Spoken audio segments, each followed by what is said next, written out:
मध्य प्रदेश में corona recovery शरह 99% से तजावुज करने के बाद हुकूमत ने मजहबी मुकामात में इबादत को लेकर बड़ी रियायत दी है। मजहबी मुकामात में जहां पहले 5 लोगों के दाखिले की इजाजत थी, अब नए अहकाम के मुताबिक 50 लोग सोशल डिस्टेंस और कोविड ज़ाब्ते के बीच नमाज अदा कर सकेंगे। ईद उल अज़हा के पेश नज़र मुस्लिम समाज के जरिए हुकूमत से ईदगाह में नमाज अदा करने की इजाज़त मांगी गई थी, मगर हुकूमत ने ईदगाह को छोड़कर बाकी सभी मसाजिद में सोशल डिस्टेंसिंग और कोविड के ज़ाब्ते के बीच 50 लोगों के नमाज अदा करने की इजाज़त दे दी है।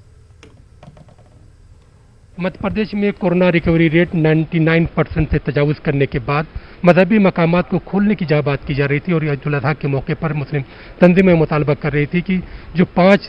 लोगों की शराइत है उसको ख़त्म करके इसमें इजाफा किया जाए, तो मध्य प्रदेश हुकूमत ने बड़ा फैसला करते हुए 50 लोगों को मसाजिद में नमाज अदा करने की सोशल डिस्टेंस के साथ इजाज़त दी। इस पर हमारे साथ बातचीत करने के लिए जो है उलमाए दीन मौजूद, उनसे जानते हैं कि हुकूमत के फैसले को किस तरह से देखते हैं।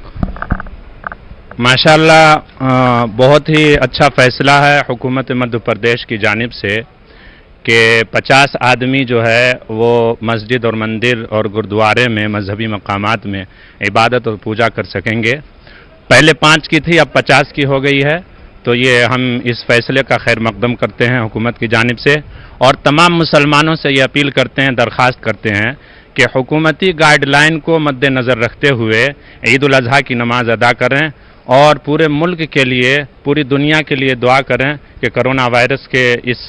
बीमारी से अल्लाह ताला सबकी हिफाजत फरमाए और इसको ख़त्म फरमा दे। इस तौर पर जो है ये माहौल जब साजगार होगा तो तमाम चीज़ों की तरक्यात होंगी और एक बड़ा अहम फैसला है और हुकूमत ने जो है जहाँ पर हम देखते हैं कि लोग बड़ा परेशान थे कि नमाज कैसे अदा की जाएगी, कैसे देखते हैं? देखिए अल्हम्दुलिल्लाह अल्लाह का बड़ा करम और एहसान है कि ये जो महीना है ये हज का महीना है और इबादतों का महीना है और कल ईद उल अज़हा है, कुर्बानी भी है। तो ऐसे वक्त में कि हम लोग हज से भी दूर हैं क्योंकि हज हो नहीं रहा कोरोना की वजह से और कुर्बानी की वजह से भी क्योंकि 2 साल पिछले 2-3 साल से लॉकडाउन और ये सब कोरोना की नज़र कई चीज़ें हो चुकी हैं, हमने अपनों को खोया है और परेशानी वसाइल ना होने की वजह से कुर्बानी की भी कमी हो रही है। ऐसे वक्त में मसाजिद को खोल देना और उसमें 50 लोगों को नमाज पढ़ने की गाइडलाइन दे देना, ये हुकूमत का ईद उल अज़हा के लिए मुसलमानों के लिए एक तोहफ़ा है, मैं ये तोहफ़ा कहूँगा।